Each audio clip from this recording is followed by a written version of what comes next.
ഇന്ന് ഞായറാഴ്ചയാണ് കേട്ടോ. ഉച്ചവരെ നന്നായിട്ട് കിടന്നുറങ്ങിയിട്ട് ഉച്ചയ്ക്ക് എണീച്ച് കഴിഞ്ഞിട്ട് നല്ല വിശപ്പായിരുന്നു. ഫുഡ് കഴിക്കാനായിട്ടാണ് ആദ്യം പോകുന്നത്. നമ്മളെപ്പോഴും സ്ഥിരം പോകുന്ന ക്ലാസിക് ചെന്നൈ കിച്ചൺ കേട്ടോ. ഇത് ഫസീലിലാണ്. ഇവിടെ പോയിട്ട് ഞാൻ എപ്പോഴും ഓർഡർ ചെയ്യുന്നതാണ് ഒന്നുകിൽ കേഡ് റൈസ് അല്ലെങ്കിൽ മീൽസ്. എനിക്ക് നല്ല ഇഷ്ടമാണ് ഇവരുടെ മീൽസ് കേട്ടോ. അതിൻ്റെ കൂടെ കിട്ടുന്ന ഈ ഒരു കേസരി ഉണ്ടല്ലോ, ഇത് പൈനാപ്പിൾ കേസരി ആയിരുന്നു. ഇതും നല്ല ഇഷ്ടമാണ് എനിക്ക്. അങ്ങനെ അതെല്ലാം കഴിച്ചിട്ട് പിന്നെ പോകുന്നത് ഇന്ന് കുറച്ച് സാധനങ്ങൾ പർച്ചേസ് ചെയ്യാണ്ട് റൂമിലെ സാധനങ്ങൾക്ക് ഓൾമോസ്റ്റ് കഴിഞ്ഞിരിക്കുക കേട്ടോ. അപ്പോൾ അത് വാങ്ങിക്കാൻ വേണ്ടി കയറിയതാണ്. എൻ്റെ കണ്ണ് ആദ്യം പോയത് ഇതിലോട്ടാണ്. ഇത് നാട്ടിലേക്ക് പോകുമ്പോൾ വാങ്ങിച്ചു കൊണ്ടുപോകാനുള്ള പ്ലാൻ ഉണ്ട്. അപ്പോൾ ഞാൻ അതിന് ഓഫറൊക്കെ നോക്കിയതാണ്.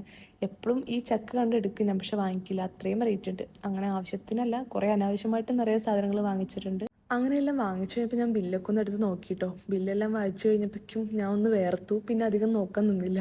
അങ്ങനെ പിന്നെ നേരെ പോന്ന് ചായ കുടിക്കാനായിട്ടോ. ഈ 4 മണിക്കൊക്കെ എപ്പോഴെങ്കിലും ചായ കുടിക്കാൻ ഇറങ്ങുള്ളൂ. അപ്പോൾ ചായ എന്തെങ്കിലുമൊക്കെ കഴിക്കാമെന്ന് വിചാരിച്ചു. ഈ ആംബിയൻസ് ഉണ്ടല്ലോ, ഈ ആംബിയൻസ് എനിക്ക് നല്ല ഇഷ്ടമാണ്. അങ്ങനെ ചായയും കടിയൊക്കെ വാങ്ങിച്ച് കഴിച്ച് നേരെ റൂമിലേക്ക് പോയി. അപ്പം ഇന്നത്തെ വീഡിയോ ഇത്രയേ ഉള്ളൂ. ഓക്കെ.